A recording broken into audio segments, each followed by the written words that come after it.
Listen, I would love to sit here and tell you that I'm going to be very brief about each of these books because there's a lot of them, but I've also like met myself.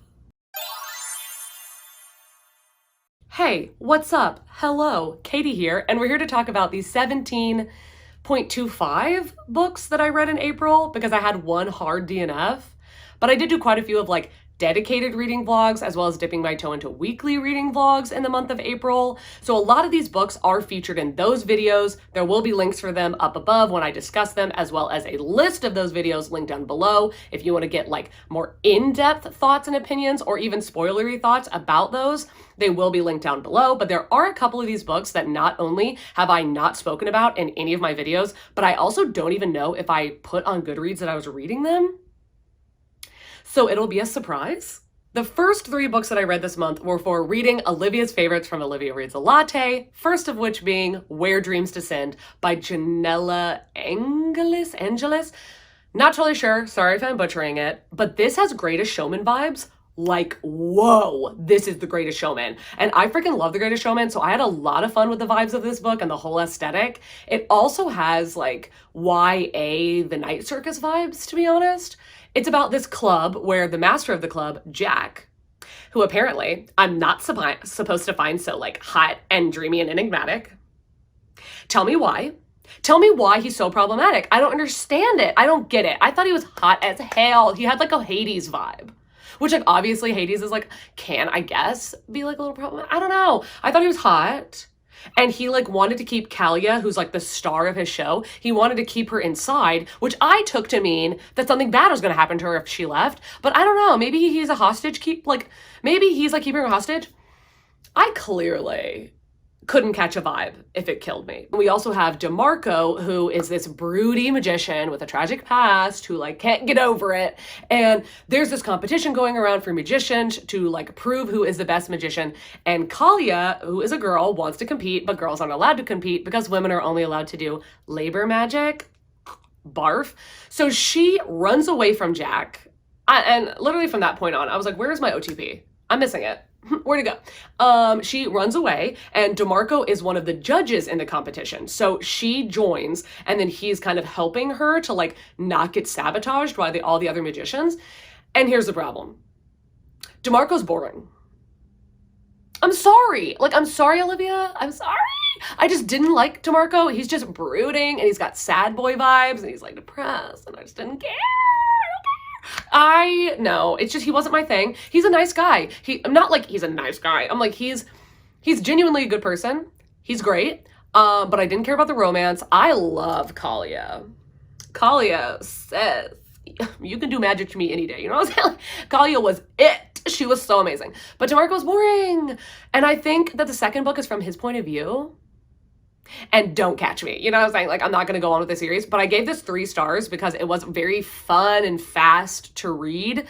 But at the end, I was like, okay, bye. And then just moved on to the next book. Speaking of the next book, it is House of Earth and Blood by Sarah J. Maas. What is this about? Well, it's about fairies. Obviously, it's Sarah J. Maas. But add in a lot of werewolves and other weird creatures. Like, this is a book where there are so many different supernatural creatures, which was very cool. Very, like, paranormally or whatever. But this is about Bryce Quinlan.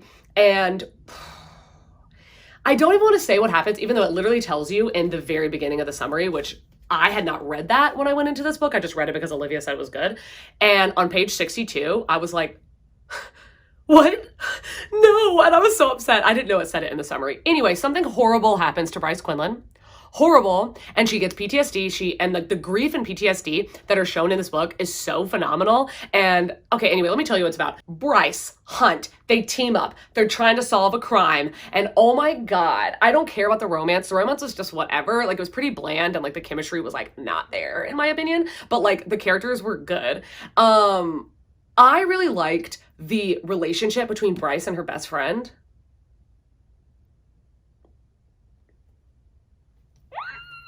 It was so good. Oh, I'm literally obsessed. Her best friend's a werewolf, and their love for each other, their love, and the way that like Bryce cannot get over shit. She's like, that is the love of my life. That's my ride or die. That's my everything. And then also the depiction of addiction in this book, especially the kind of depiction of addiction where the character doesn't see it and everybody else does. Phenomenal. I will say, the ending of this book, I hated it. I hated the ending. I hated it. It was so convenient, and this made me realize what you guys are talking about when you say you don't like the ending of Akawar, which I did like the ending because I was like, I'm cliche trash for the ending of that book. But this one, I was like, okay, so everything's convenient. Everything is so convenient throughout this book. Like, you know when you're reading a book where a character almost dies like a gazillion times, and then it just picks himself back out of the rubble and is like, don't worry guys, I'm fine, after all this dramatic music has been playing for like 17 minutes. That happens in this book so many times, like more times than I could count. I gave this a 3.5. It was fun. It was way too long. Parts of it were good. Parts of it frustrated me. I'm glad I read it, but I won't be continuing with the series. And the last book that I read for that reading vlog is Legendborn by Tracy Deonn. I am going to go ahead and tell you I gave this a 4.5 out of 5. This book is absolutely phenomenal. The only reason I docked it down 0.5 stars was because I had to read the beginning of this book 3 times, the first 75 pages, 3 times, because it was so confusing to me. And I don't understand why I was so confused. I was like, what is happening? Like, I read it physically twice and I listened to it and I was like, I can't understand. Like, the whole King Arthur thing was like confuddling to me. I was so confused. Anyway, what is this about? This is about Brie Matthews. She is absolutely stunning. I'm in love with her. Like, do you see this cover? I'm obsessed. So this is about her. Her mother dies when she's very young, and she decides to get out of town. She doesn't want people to look at her like she is in grief, like she's a victim or anything like that. So she goes to like a collegiate program. And when she goes there on the first night, she sees something magical happen. And when she sees this magic, she realizes that she saw a similar magical presence the night her mother died. So she's like, I got to figure this out. What's happening? And it kind of leads her into this kind of King Arthur Knights of the Round Table thing where it's a lot of white supremacy, to be honest. And she's like, okay, I need to get into this group, like this fraternity, to figure out what happened to my mother. What is this magic? I need answers. And of course, she's a young Black girl, so they don't want her. And she's like, well, look again, sis. I'm powerful. I have a mouth and I'm gonna fucking use it. So she just freaking gets in there and it is so beautiful. Oh my God. The representation in this book, of course, I can't speak for shit because I am not a young Black girl, obviously, but like reading it was so refreshing and amazing because I was like, even if this representation is not spot on, it's still way more than I see in like any other book ever. So this was absolutely amazing. And I freaking love the characters. I love that. Next, I read European Travel for the Monstrous Gentlewoman by Theodora Goss. And you guys already know, like, peep the tabs, peep them. 5 out of 5 stars. Freaking obsessed. Oh my God. This is the second book in the Athena Club. First of which being The Strange Case, The Alchemist's Daughter. You've already heard me talk about it a million times. Do I even need to tell you what it's about? I'm gonna. Not about this one because I don't want to spoil anything, but basically it is about a group of misfit monstrous women, like monsters / humans. It's very intriguing. And they're all daughters of like famous mad scientists. Like we have Frankenstein's daughter, we have Dr. Jekyll and Mr. Hyde's daughters, we have Rappaccini, we have all these different things. And the girls, like say Beatrice Rappaccini, who grew up in a poison garden, now she is poisonous. So she breathes around you. If she touches you, you'll pass out and you'll eventually die. Stuff like that. So all the girls are different and they find each other because the girl, Mary Jekyll, is trying to find her father's business associate, Mr. Hyde, because he's connected to all these crimes. And along the way, with Sherlock Holmes, did I mention Sherlock Holmes is in this story? She picks up Sherlock Holmes to solve this mystery, and she ends up finding all these other girls, and they become this found family, and it's so good. It's so good. It's like, it's fucking phenomenal. And the audiobooks are the way to go. The audiobook is so good. And what I like to do is with the audiobook, I had to flip every single page, like listening to this because I needed to highlight and tab every single thing. So anyway, yeah, enough about this. 5 stars. And then I have the first arc I've ever accepted, the first arc I've ever received, and I'm so excited, and it's Saving Seymour by Ellen Locke. I'm obsessed with this cover and the way it feels. It's so cute. I love it. This is about, it's a like rom-com, and I honestly read this like it was a Pixar movie. Like in my head, that's how it was playing out, and it elevated the story so much, so I highly suggest it. It is about these 2 men where they live in a world where everyone sees in black and white unless you meet your soulmate, and then you slowly start to see color, and if you leave your soulmate, it will all slowly disappear. So one day, one of the characters bumps into the other one at a rally, and they start to see color. Oh my God, it's a gay love story. We allowed to see it. But one of the characters works for this Galaxy Entertainment, which has all these amusement parks and golfariums and stuff where they have a lot of animals captured that shouldn't be captured. And one of them is this giant killer whale named Seymour. Well, the other character is like in love with Seymour. Like he has been around whales his whole life, and he had met Seymour whenever he was younger, and his whole plan and his whole life goal is to save Seymour. So of course, one of them works for the company that is holding this whale hostage and bankrolling off of him, and the other one is like a hippie, a painter who wants to free him, and it's them falling in love and trying to figure out like how they're going to balance both their lives and like if they want to lose their jobs to be together, if they don't want to lose their jobs, if they can use their jobs to like help the other person get what they want. It's so cute. I freaking loved it. Like, I really, really loved it. I thought it was so, like, the way they spoke was so realistic. The love was adorable. I loved all the friends. I thought this was precious. I gave it 4 stars. It was just such a fun time.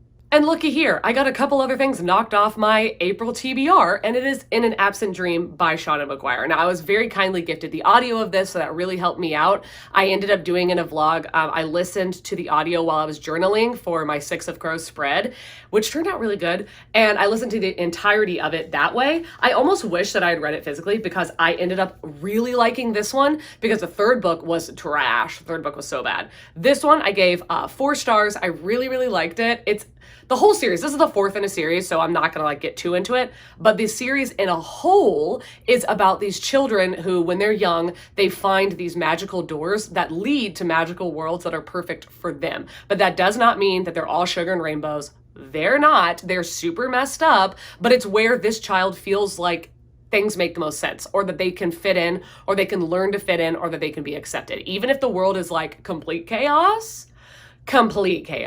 So this one is following Lundy, who is the therapist from the first book, and she is living in a world called, I don't remember what the world is called, but it's the Goblin Market, and it's where everything has to be fair. Everything has equal value. If you do something for someone else, then they owe you something of equal measure, and everything has to be paid for. It's very fascinating, and it is a very good look into what it means to do the right thing and what the right thing costs and what it means to be selfish when someone else wants to do the right thing and what friendship means and like the egotism of some people. It was just, I really liked it. And I think Shauna McGuire has such an amazing way of writing and such an amazing way of like being grim while also being whimsical. So I really, really enjoyed it.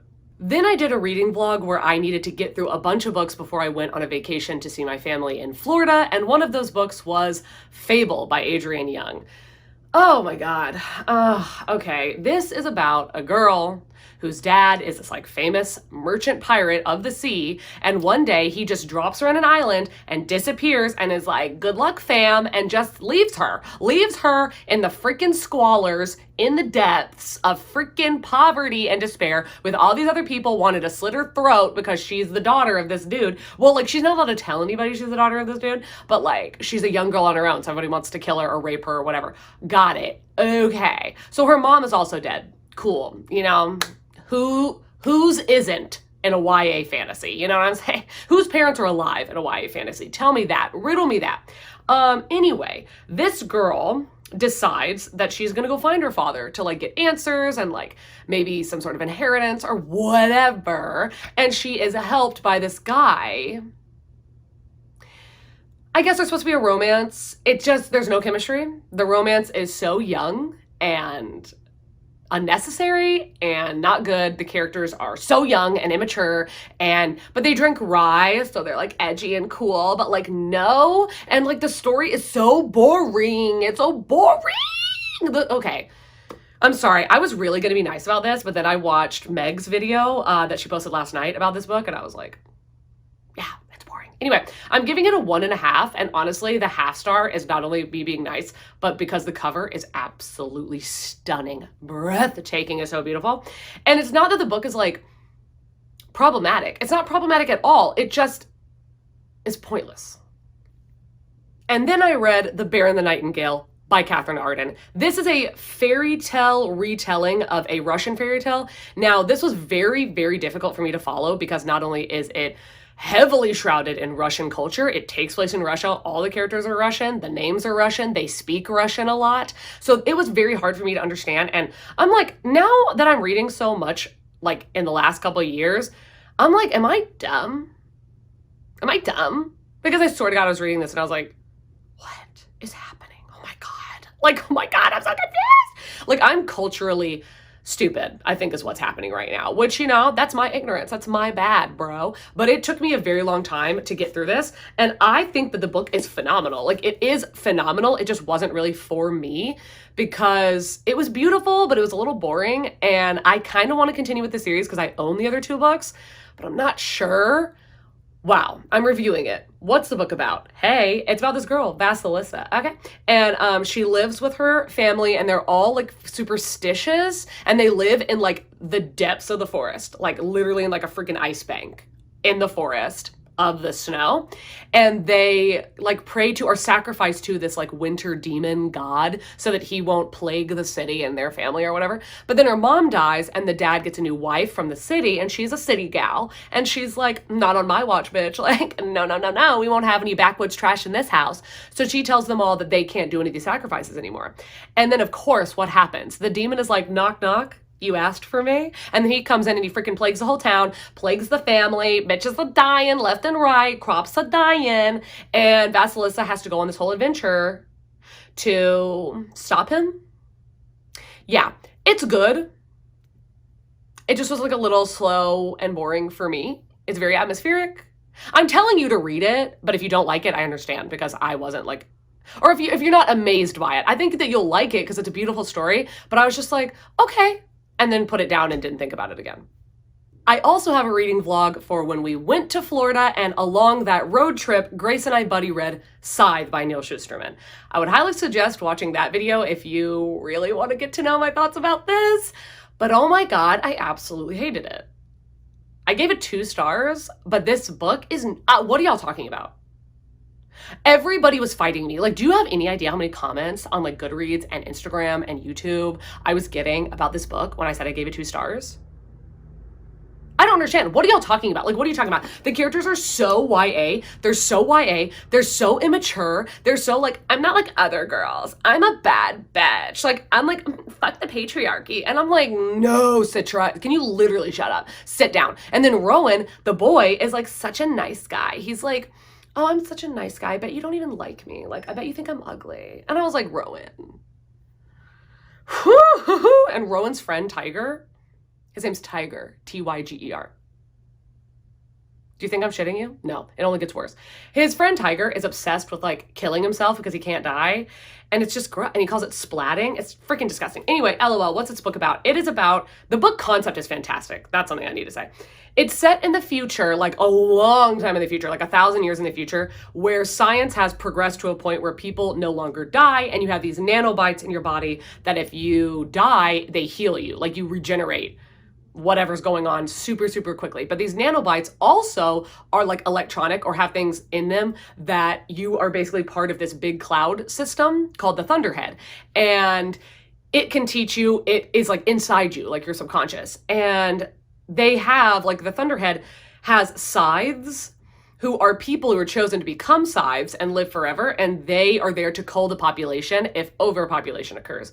Here's the thing. Why is that a thing? Like, he created a utopia, but then was like, utopias don't have any conflict, so I can't make a book about a book that doesn't have any conflict. So we had to throw in like dystopia stuff, and I'm like, it's a utopia, but then you have to throw in conflict. But then the conflict doesn't make sense because it should have never happened in the first place. Like, why is it that scythes are just going out and like randomly killing people? Why don't they just kill people when they reach a certain age? Why don't they just tell people to stop having children or not have as many? Like, you can, you know, like, I don't understand why this is even going on. And then like the scythes, obviously they're not good people, or like not all of them are good people because hello, you can tell by what I'm saying.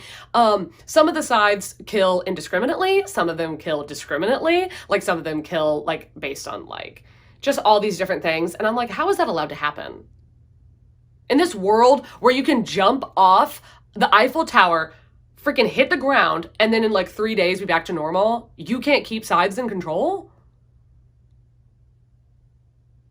I didn't like it. I gave it 2 stars. It was very frustrating. There were parts of it that were like kind of thrilling and exciting, and the concept is exciting, but the characters are so annoying. And that leads me to my hard DNF, Thunderhead by Neil Shusterman. I got like 20% of the way into this when we were driving back from Florida. We were listening to the audio, and I stopped it, and I was like, Grace, please tell me you don't want to continue with this. And she was like, well, I kind of want to know what happens because people say the ending of this book is great. And I was like, what if I just Google it? And she was like, yeah, please do. So we just Googled everything that happened in the end. And I was like, yeah, I'm so glad I didn't read that because I'm sorry. I know so many people love this book. I'm sorry. I'm going to stop talking now. So after we DNF'd Thunderhead, I asked Grace what she would want to listen to instead. And she asked for The Poppy War by R.F. Kuang. And I was like, say less, girl, are you freaking kidding me? So we started listening to it, and oh my God, couple things to say. One, how is it a debut novel? How is it a debut? R.F. Kuang, where did you come from? Because the literary world is screaming for your talent, girl, screaming.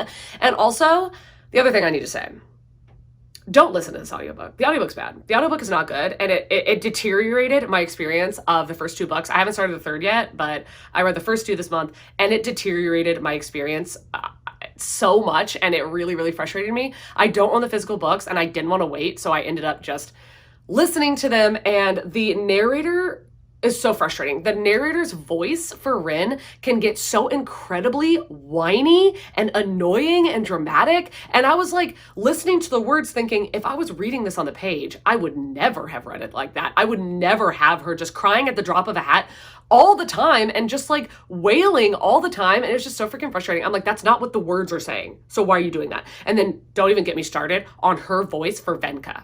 Because Venka is that bitch. Venka is a baddie. And she makes her sound like the prissiest, most annoying little wimpy little mother trucker. And I hated that. What is this book about? Interesting. Okay, let's talk about it. The first book is about the Second Sino-Japanese War, or the Poppy War, or the Opium War.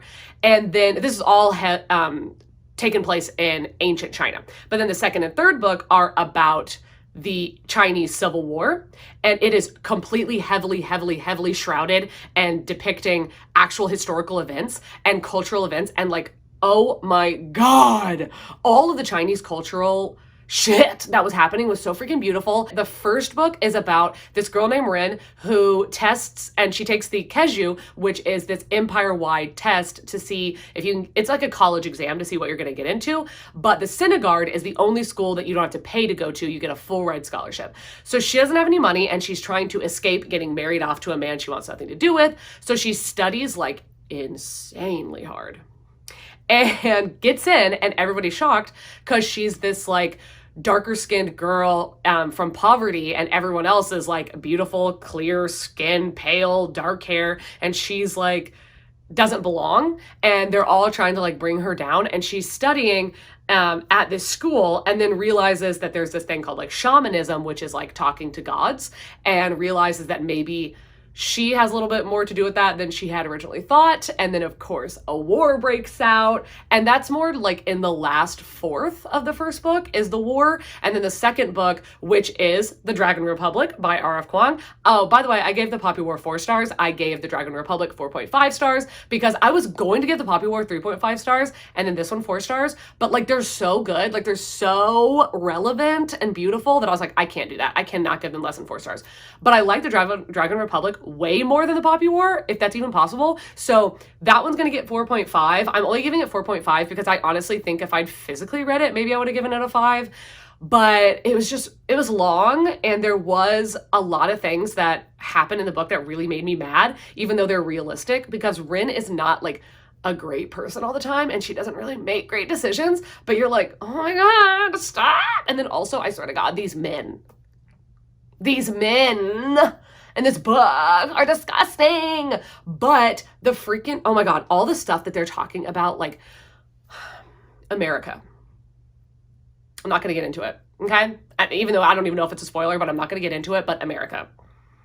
Every single time they reference Hesperia, which is America, I'm like, ew, disgusting. We don't know her, or we don't know him. We don't know him. Get him out of here. That's how I feel every time, and I'm like freaking obsessed. Anyway, I can't wait for the third book.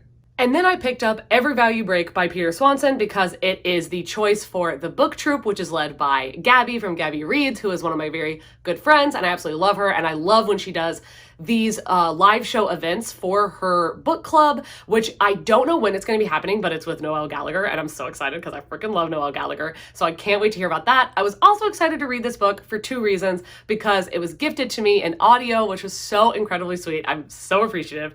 And then the other reason is because I have read two other Peter Swanson books, one of which was a 1-star, 8 Perfect Murders, and the other one was The Kind Worth Killing, which I gave 5 stars like 6 years ago, and it is on my TBR right now to be reread. And then I DNF'd before she knew him, I think is what it was called, because I was so annoyed about 8 Perfect Murders that I like couldn't even get into it. So I just let it go into the wind, you know? So I was excited to see how Every Value Break was gonna hold up, and hilariously, I gave it 3 stars. So I have a 1-star, a 3-star, and a 5-star. Peter Swanson, what are you doing? Who knows? This book, I give it 3, like, I'm going to give a vague synopsis because as a 3-star tells you, it was fine, it was fun, it was flashy, and then it was over. It's like a thriller movie is what it felt like. Like whenever you go and watch a movie, because it's not that you really even wanted to see it, but you're like, I just need something to do on Friday night. You go and you watch this like kind of thriller / like horror or whatever, and you're like, this is a fun time, and you're eating popcorn, and then when the trailer, or when it's over and you go to walk out to your car, you never talk about it again. That's what it felt like. So this girl has like a bunch of college debt. Her parents are poor. They're losing their business. And she meets this guy, and he's rich as fuck. And he's like, I'll pay your college tuition. I'll pay your college loans. And she's like, okay. Sure, fam. So he does, blah, blah, blah, blah, blah. They get married pretty fast. And then on their honeymoon, he takes her to this resort. And it's like this elite club with a bunch of rich people. And she's like, wait, you own part of this place? He's like, yeah. She's like, why have I never heard of it? Honestly, she doesn't ask that many questions, which is concerning. Anyway, but she goes to this place and people are acting super weird, and there's like no women there, and there's a bunch of staff, but not that many guests. And there's only one other woman that's a guest, and she's also on her honeymoon with one of the other guys. And things start to get really weird. And then there was a guy earlier in the book that she had an affair with that shows up on the island and is like, I told you not to marry him. Like, you should be in love with me instead. And it's like, it's a thriller. Okay, I'm not going to tell you anything else happens after that, but I'll tell you that it was fun. And then it was over. These next 2 books, I have an entire dedicated reading vlog about this, and I go into it. It is all spoilers if you want to see it, and the show just came out, and it is 6 of Crows and Crooked Kingdom. Oh, look at these books real quick. Look at this. Oh my God. So beautiful. They're stunning, like absolutely stunning. I highlighted the ever-loving shit out of these books to the point where it was embarrassing. I was like, do I need to highlight every single sentence? Like, I'm gonna read these books again in a couple of years and be like, is there anything that's not highlighted? But like, that's how I was feeling. Okay, so let me just tell you that I gave 6 of Crows 5 stars, where when I'd read it like 7 years ago, I gave it 4 stars. 7 years ago, I rated this one 4 stars, and it continues to be a 4-star. They're both absolutely fantastic. I put 6 of Crows on my favorite shelf, where before I was like, why hadn't I put it on my favorite shelf? I don't know. But I think this is a book that is better upon reread, because then you are already in love with the characters from the very beginning. You already know you love them. You already know what's going to happen to them and how amazing they're going to be. So every single sentence from the very jump is phenomenal. If you don't somehow know what these books are about, it is about a fictional Grishaverse world where it is like a companion series to Shadow and Bone, which is bad. And I didn't like it. I read it like 2 months ago. It was horrible. Anyway, this is set in Ketterdam in the Grisha world, and it is about a band of misfits led by Kaz Brecker, the crime prodigy of Ketterdam, the daddy. Okay, also, I don't see any of these characters as being 17. I don't know what they're talking about. 15 to 17? Absolutely not. These characters are 25 to 27. In my mind, fight me. You can't. It's my fantasy world I live in. So, he is leading this group to pull off the crime of a century. He wants to pull off this heist because he's going to become rich beyond his wildest dreams, but he can't do it alone. So he picks up all these other people. He picks up like a sharpshooter, a heart render, a wraith, like someone that is like really good at being silent and stealing information and stuff like that. And he brings them all together to pull off this heist. It's so freaking good. It's so good. The found family, immaculate. The characters, immaculate. They're so different. They're so amazing. The book is hilarious. All the group scenes are amazing. It is one of those YA tropes where like every character is in a relationship with another one of the characters in the group, but it's done good. Like, it's a trope for a reason. And this is definitely a book that if you haven't read it, you're gonna read this and one, understand what the hype is about, and two, understand how Leigh Bardugo really laid the groundwork for like all new adult dark fantasy from then on, because this reads new adult in my opinion. Okay. Also, it has my greatest like fictional OTP of all time, which is Kaz and Inej. I'm trash. If you know, you know. The scene where Kaz and Inej were... Inej is like, would you have come for me if you'd broken my legs? That whole scene. Ugh. And then I read House of Holo by Crystal Sutherland. I only picked this up because I saw it on Kayla from Books and Lala's most anticipated releases of 2021. I knew nothing about it, and I literally just picked it up and was like, sure, didn't read the synopsis, knew nothing, but honestly, I love doing that. Like, if someone gives a recommendation and it's someone I trust, and then I read the book knowing nothing, I'm like so surprised. Like, I did that with Bunny, and this has Bunny vibes. Hecka. Like, this is like if you took the aesthetic and vibe and feeling of Bunny, but then the premise was Every Heart a Doorway by Shauna Maguire. That's what this book is. What is it about? It is about a 17-year-old girl named Iris Holo. That's why it's House of Holo. And she has two sisters. And one day when they're very young, they're walking down the street with their mother and father. Her mom turns to kiss her dad. And when she turns back, the girls are gone. They've just shoop, disappeared. And then a month, I think it's 1 month or 2 months later, they all reappear. They just come back, and there's like nothing wrong with them except they have a cut along their throat. Like someone cut their throat, but it's like completely healed and it's just a scar. But the second they get back, they start changing kind of monstrously. Like their hair all turns white and their teeth are like sharp, and there's just weird stuff about them, and they can get people to do what they want. Like if they kiss them, they can get them to do what they want. If they just ask in a certain way, they can get them to do what they want. They're like kind of magical, and it's very interesting. And then there's like something that's calling to them. And the older sister seems to know more about what happened when they disappeared than she's letting on, because she's always said that she doesn't remember anything, where the other two sisters are also saying that. So you're trying to figure out if any of them are lying. Do they actually know what happened? What did happen to them? Why are they so weird? Why are they so different? Like, what's going on? Who's chasing them? Does somebody want them dead? Like, what's the what? It is such a weirdo. Like, it's such a weird book, and I freaking loved it. I gave it 4.5 stars. And the only reason I didn't give it 5 stars was because the ending did not pack as much of a punch as I was like hoping for and highly anticipating. But I think that physically reading it would have been a better option because it's so creepy and atmospheric and like a little horrific. Like it had like a tiny bit of Wilder Girls horror in it, but loved it. And then I have a manga, which is Tomi by Junji Ito. I found this at Half Price Books, and oh my God, I'm so glad I did. The cover and the whole book is absolutely stunning. The artwork is stunning. It's all in black and white. This is a horror. Like, this is a horror. Don't take it lightly. This is horrifying. But Junji Ito, I'd never read from him before, and now I am excited to pick up the rest of his work. I gave this a 4 out of 5. This is about a girl named Tomi, and she is very obsessed with getting men to do things for her because she's very beautiful, and men do fall on their freaking knees for her, and then girls hate her because all these men love her and she gets everything she wants. But in the first chapter, so this is not a spoiler, but in the very beginning, you find out that she has died. And her class, the teacher's like, she's never coming back. And then she busts through the door like, hey, Sade, I bet you never thought you'd see me again. And they're like, yeah, we never did. Because do you know why?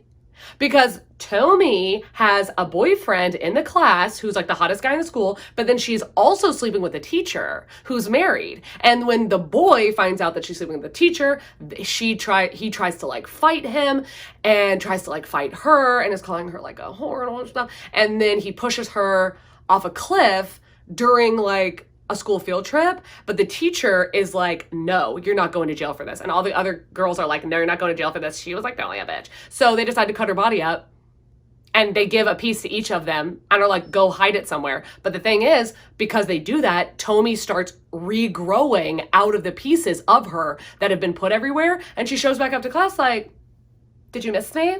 And then all of these regenerations of Tomi are like, have this magical ability that men will do anything for them, and they become so in love with her that they want to kill her. So that, like, for a myriad of reasons. So like, no one can ever love her, so no one can look at her, so they can be with her in death, like all these different things. And this is all a bunch of like short novellas about Tomi and like her hold and sway over men. And it is horrifying. It's terrifying. I gave this 4 instead of 5 because I did feel like it was way too long. Like, I mean, it's really good. Like, all of them are really good, and this does read like a short story anthology or whatever, but it was really long, and I didn't like the ending. Like, I really didn't like the ending.